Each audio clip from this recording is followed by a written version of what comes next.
Everyone welcome back to my channel. আজি আপোনালোকৰ ওচৰলৈ এজোপা চাকুলেণ্ট প্লেন লৈ আহিছোঁ। এইজোপাক ডংকি টেইল বুলি জনা যায়। ইয়াৰ প্ৰপগেশ্যন কেনেকৈ কৰিব লাগে তাৰ বিষয়ে শ্বেয়াৰ কৰিব লৈছোঁ।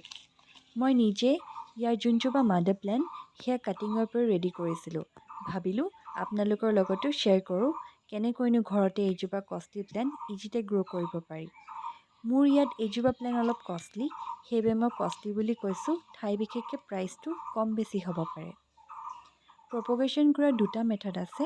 ইয়াৰ যোনবিলাক পাত তাৰ পৰা প্ৰপগেশ্যন কৰিব পাৰে, নহ'লে এনেকৈ কাটিং কৰিও প্ৰপগেট কৰিব পাৰে। চাকুলেণ্টবোৰ লগাবলৈ অলপমান প্ৰব্লেম হয়, কিন্তু আপোনালোকে যদি ইয়াৰ মেথডটো এবাৰ শিকি যায় তেন্তে প্ৰপগেট কৰি বা দোকানৰ পৰা কিনি আনি লগালে সহজ হৈ পৰিব। ইয়াৰ চইল প্ৰিপেৰেশ্যনটো এতিয়া আমি চাই লওঁ। 20% কোকোপিট ব্যৱহাৰ কৰিব, লগতে দিব বাৰ্মি কম্প'ষ্ট 10%, 30% পাৰলাইট আৰু বাকী 40% বালি ব্যৱহাৰ কৰিব। যিহেতু এই প্লেণ্টজোপাৰ ডাল খুব কোমল আৰু ভিতৰত পানী থাকে, সেইবাবে মই যেতিয়া চইল প্ৰিপেৰেশ্যন কৰিছোঁ তেতিয়া ইয়াত ফাঞ্জিচাইড পাউডাৰ ইউজ কৰিছোঁ আৰু লগতে অলপমান নিম কেক পাউডাৰ। আপোনালোকে লাগিলে অকল বালি নহ'লে বা অলপমান বালি আৰু কোকোপিট ব্যৱহাৰ কৰিও ইয়াৰ মাটিটো বনাব পাৰে। প্লেণ্টজোপা খুব কোমল থাকে, সেইবাবে যেতিয়া আপোনালোকে লগাব অলপমান সাৱধান হ'ব।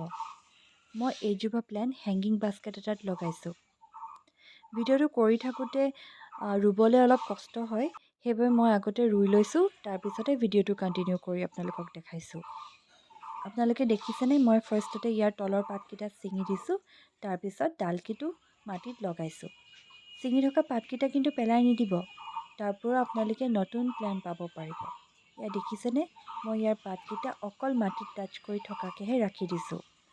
তেনেকৈয়ে গোটেইকেইটা পাত ইয়াত লগাই দিছোঁ। ইয়াত মই এতিয়াই পানী ব্যৱহাৰ নকৰোঁ, কাৰণ মই যিটো কোকোপিট ইউজ কৰিছোঁ সেয়া অলপমান ভিজি আছে। যেতিয়া শুকাই যাব তাৰপিছতে পানী দিম। আগতে সৰি পৰা পাতবোৰৰ পৰা মই পট এটাতে লগাই ৰাখিছিলোঁ। ইয়াৰ পৰাই এয়া চাওক, নিউ প্লেণ্ট বনিব আৰম্ভ কৰিছে। অলপমান শ্ল' গ্ৰ'য়িং হয়, সেইবাবে টাইম লাগে গ্ৰ' হ'বলৈ।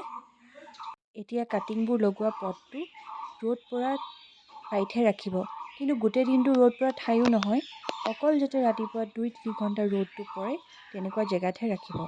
সেমেকা জেগাত নাৰাখিব, নহ'লে ফাংগাছ লাগি গেলি যাবলৈ আৰম্ভ কৰিব। যিহেতু চাকুলেণ্ট প্লেণ্ট হয়, সেইবাবে পানী খুব কমকৈ ব্যৱহাৰ কৰিব। শুকাই যোৱা যেতিয়া দেখিব তেতিয়াহে অকল পানী দিব। যিহেতু মই একেটা পটতে পাতকেইটাও লগাই দিছোঁ, সেইবাবে যেতিয়া মই ইয়াত পানী ইউজ কৰিম তেতিয়া স্প্ৰে বটল দিহে ইয়াত পানী দিম, যাতে পাতকেইটা বেয়া হৈ নাযায়। লগতে এয়া এজোপা এনচুবেৰিয়া প্লেণ্টটো আপোনালোকক দেখাইছোঁ।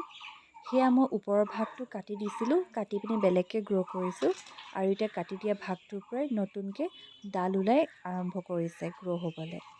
এইজোপা প্লেণ্টটোও আপোনালোকে পাতৰ পৰা ৰেডি কৰিব পাৰে। ইয়াতে দেখিছে পটটোত মই পাত এটা পেলাই থৈছিলোঁ, সেই পাতটোৰ পৰা এতিয়া শিপা ওলাবলৈ আৰম্ভ কৰিছে। এনেকৈ এজোপা চাকুলেণ্ট প্লেণ্টৰ পৰাই বহুতখিনি চাকুলেণ্ট প্লেণ্ট ঘৰতে বনাব পাৰে। এই ধৰণৰ টিপছ ফ'ল' কৰি আপোনালোকেও হৈ যাব পাৰে এগৰাকী ভাল চাকুলেণ্ট এক্সপাৰ্ট। আশা কৰোঁ আজি ভিডিঅ'টো চাই ভাল পালে। যদি ভাল পাইছে লাইক, শ্বেয়াৰ, কমেণ্ট কৰিব নাপাহৰিব। থেংক ইউ ফৰ ৱাচিং।